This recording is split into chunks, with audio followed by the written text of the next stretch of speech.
Iran के supreme leader Ayatollah Khamenei की मौत पर यूपी के इस जिले में सड़कों पर उतरे लोग। शिया धर्म गुरुओं ने कर दिया ऐलान, इस जिले में 40 दिन मनाया जाएगा शोक। 40 दिनों के शोक का आधिकारिक पैगाम जारी। शिया बाहुल इलाकों में माहौल गमगीन। जानिए अयातुल्ला खामेनेई का कैसे रहा है यूपी से तगड़ा कनेक्शन। ईरान के सुप्रीम लीडर अयातुल्ला खामेनेई की मौत के बाद यूपी के कई जिलों में मुस्लिम शोक मना रहे हैं। लखनऊ से लेकर आगरा, अमेठी से लेकर कई जिलों में शिया समुदाय के लोगों ने अमेरिका इजराइल के खिलाफ विरोध जताया है। यहां तक कि यूपी के एक जिले में तो 40 दिन के शोक का ऐलान किया गया है और शिया समुदाय ने एक खास पैगाम भी जारी किया है, जिसके बाद चर्चा तेज हो गई है कि आखिर किस जिले में खामेनेई की मौत के बाद 40 दिन का शोक है, जिस पर हर किसी की नजर है। चलिए आपको सब बताते हैं और ये भी बताते हैं कि इस जिले से खामेनेई का आखिर कनेक्शन क्या है। दरअसल ये जिला अमेठी है, जहां शिया समुदाय ने अयातुल्ला खामेनेई की मौत के बाद 40 दिन के शोक का ऐलान कर दिया है और यही वजह है कि पूरे इलाके में एक अलग ही माहौल बन गया है। सुबह से बाजार बंद दिखे, कई जगहों पर दुकानें नहीं खुली, लोगों ने अपने कामकाज से दूरी बनाई और इमाम बाड़ों के बाहर गम का सन्नाटा नजर आया। शिया धर्मगुरु मौलाना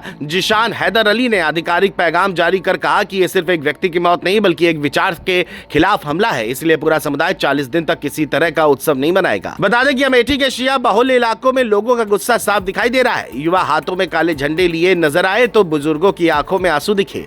स्थानीय लोगों का कहना है कि अमेरिका और इजराइल ने पीठ पीछे वार किया है और ये हमला कायराना है। विरोध में लोगों ने स्वेच्छा से दुकानें बंद रखी और सार्वजनिक कार्यक्रमों से दूरी बनाई। धर्मगुरुओं ने कहा कि जब भी किसी ने न्याय की आवाज उठाई उसे चुप कराने की कोशिश हुई है। मौलाना जिशान ने साफ कहा कि पिछले कई 100 सालों से ऐसे उदाहरण मिलते हैं जहां सच बोलने वालों को निशाना बनाया गया, लेकिन विचार कभी खत्म नहीं होते। प्रदर्शन के दौरान लोगों ने यही दोहराया कि खामेनेई भले ही इस दुनिया में नहीं रहे, लेकिन उनके विचार जिंदा रहेंगे। यही वजह है कि 40 दिन के शोक को प्रतीकात्मक नहीं बल्कि संकल्प के रूप में देखा जा रहा है। अब सवाल उठता है कि इस जिले से खामेनेई का कनेक्शन क्या है। तो जानकार बताते हैं कि उत्तर प्रदेश, खासकर लखनऊ और आसपास के इलाकों से शिया समुदाय का ऐतिहासिक जुड़ाव रहा है। ईरान और भारत के बीच धार्मिक और सांस्कृतिक रिश्ते दशकों पुराने हैं। कई विद्वानों और धार्मिक परिवारों की जड़ें कभी अवध की जमीन से जुड़ी रही। यही कारण है कि यहाँ भावनात्मक प्रतिक्रिया और ज्यादा गहरी दिख रही है। अमेठी में भी कई परिवार खुद को इस परंपरा से जुड़ा मानते हैं और इसीलिए शोक का ये फैसला सामूहिक रूप से लिया गया है।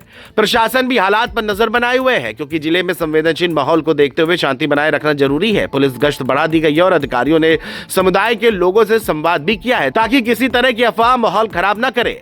हालांकि अब तक विरोध शांतिपूर्ण रहा और लोगों ने खुद कहा कि उनका मकसद केवल शोक और एकजुटता दिखाना है। फिलहाल अमेठी में 40 दिन का ये शोक चर्चा का विषय बना हुआ है। लोग जानना चाहते हैं कि आखिर क्या होगा, क्या ये विरोध अन्य जिलों में भी इसी तरह जारी रहेगा या प्रशासन के साथ बातचीत से माहौल सामान्य होगा। इतना तय है कि अयातुल्ला खामेनेई की मौत ने यूपी के इस जिले में गहरी भावनात्मक लहर पैदा कर दी है।